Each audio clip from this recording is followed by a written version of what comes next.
भारत का सच, हर भारतीय की आवाज। निवडणूक प्रक्रिया लांबल्यामुळे आमदार विजयबापू शिवतारे यांच्याकडून तुम्हाला काही सूचना आल्या आहेत का? कालच विजयबापू शिवतारे यांनी आमच्या प्रभागासाठी बाईक रॅलीचं आयोजन केलं होतं आणि त्याच्यामार्फत आम्ही बाईक रॅलीमध्ये फिरत असताना अचानक ह्याची बातमी आली की निवडणूक प्रक्रिया थोडी लांबती, परंतु यानंतर विजयबापू शिवतारे यांची आणि माझी आणि उमेदवार आमच्या महिला उमेदवार मोनिका निलेश पवार यांची एक तात्विक चर्चा झाली आणि या चर्चेत निवडणुकीसाठी शिवसैनिक काम करत नसतो, तर तो सेवेसाठी काम करत असतो. याला कुठलीही प्रक्रिया आडवी येऊ नाही तर ती प्रक्रिया लांबू, तर ही अविरतपणे जनसेवेचे व्रत पूर्ण करण्याचा जो निर्धार संकल्प आहे तो आम्ही पूर्ण करतच राहू. याच्यामध्ये कार्यकर्त्यांमध्ये जो जोश आहे तो जोश असाच अखंडपणे चालू राहावा, यासाठी मी एकच आवाहन करतो की आपली असंख्य कामे या संपूर्ण फुरसुंगी गावात झालेली आहेत.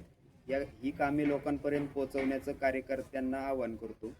तसेच सर्व कार्यकर्त्यांनी आजपर्यंत जो जोश दाखवला याबद्दल त्यांचे धन्यवाद मानतो. आणि विजयबापू शिवतारे यांच्याशी जी चर्चा झाली ही थोडक्यात मी सांगतो. विजयबापू शिवतारे यांच्याबरोबर मी प्रभागात बाईक रॅली करत असताना आम्ही बाईक रॅलीमध्ये लोकांचा उत्स्फूर्त प्रतिसाद चेक करत होतो आणि यातून बापूंला मी जागोजागी जाताना प्रभागातील समस्या मांडत पुढे जात होतो.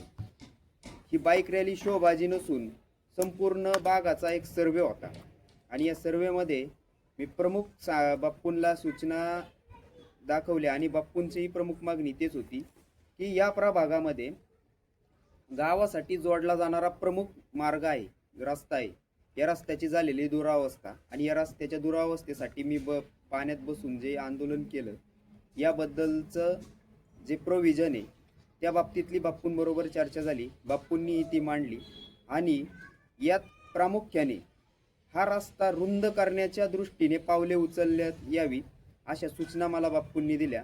निवडणूक प्रक्रिया झाल्यानंतर उमेदवार निवडून आल्यानंतर फक्त पदासाठी आपण काम करायचं नाही तर जनतेच्या सेवेसाठी काम करायचं. तर याच्यात प्रमुख म्हणजे हा संपूर्ण रस्ता अतिक्रमण मुक्त करून हा रस्ता संपूर्ण तयार करून घेणे, याची पावसाळी लाईन तयार करून घेणे, इथपर्यंतची कामांबद्दलची आमची चर्चा झाली.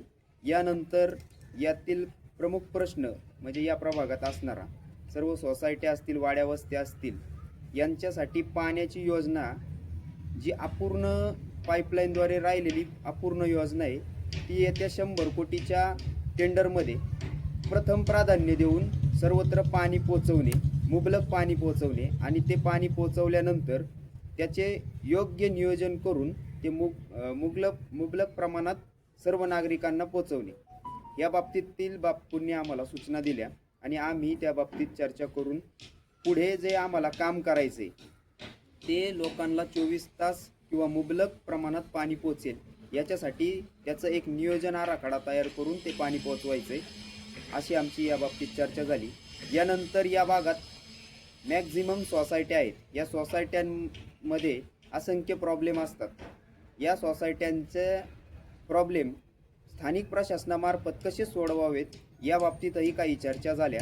या बाबतीत कॉमन मेंटेनन्स असेल, स्ट्रीट लाईट असतील, जाडलोट असेल, ही प्रशासनाने पुरवावी अशा सूचना आम्ही बापूंना केल्यानंतर बापूंनी सुद्धा त्यास सहमती दर्शवली. यानंतर या सोसायट्यांच्या बाजूने माझ्याच प्रभागातनं गणेशनगर असेल, ॲक्वा सोसायटी असेल, नेस्ट सोसायटी असेल, ग्रीन पार्क असेल, माझी एम्पायर सोसायटी असेल, या सोसायट्यांच्या बाजूनेच आपला खडकेश्वर ओढा जातो. या खडकेश्वर ओढ्यामध्ये कचरा डेपोचं लिचेड आणि इतर ठिकाणचं झालेलं प्लॉटिंग तसेच सर्व सोसायट्यांचं ड्रेनेज या ओढ्यात सोडलं जाऊन या ओढ्यात संपूर्ण भागात दुर्गंधी पसरलेली आहे आणि या ड्रेनेजचं, या लिचेडचं पूर्ण जॉईनिंग हे एक्सप्रेस ड्रेनेजला लाईन करून हे संपूर्ण लिचेड आणि ड्रेनेज हे गावाबाहेर सोडण्यात यावं अशा पद्धतीच्या उपाययोजना आम्ही करण्याचा प्रयोजन आखलं.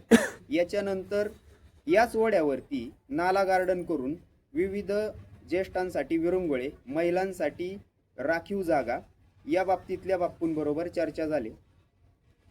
त्याच्यानंतर याच प्रभागात असणाऱ्या महिला सुरक्षा यासाठीच्या काही सूचना माझी पत्नी मोनिका आणि बाप्पूंच्या बरोबरच्या त्या चर्चा झाल्या. तिचं सांगण्यातून असं आलं की आपण यासाठी एक महिला कमिटी बनवू आणि या महिला कमिटीमध्ये एक महिला सुरक्षा कमिटी म्हणून नाव देऊ आणि ती पुढे कार्यान्वित करू, जेणेकरून फक्त प्रभागासाठी नाही तर गावातील सर्व महिलांसाठी याचा उपयोग होईल. त्यानंतर विजय बाप्पू शिवतार यांनी सांगितलं व्हिजन काय, तर व्हिजन एकच असेल की जसं की सांगितलं बाप्पूंनी की महाराष्ट्रात 1 नंबरची नगर परिषद आणि नंतरची महानगरपालिका या भागातील असेल अशा पद्धतीचं फुरसुंगी उरुळी देवाचीचं नाव असेल. या पद्धतीने आमची कार्यपद्धती असेल आणि याच्यासाठी विजय बाप्पू शिवतारे खंबीरपणे आमच्या पाठीशी राहतील. धन्यवाद.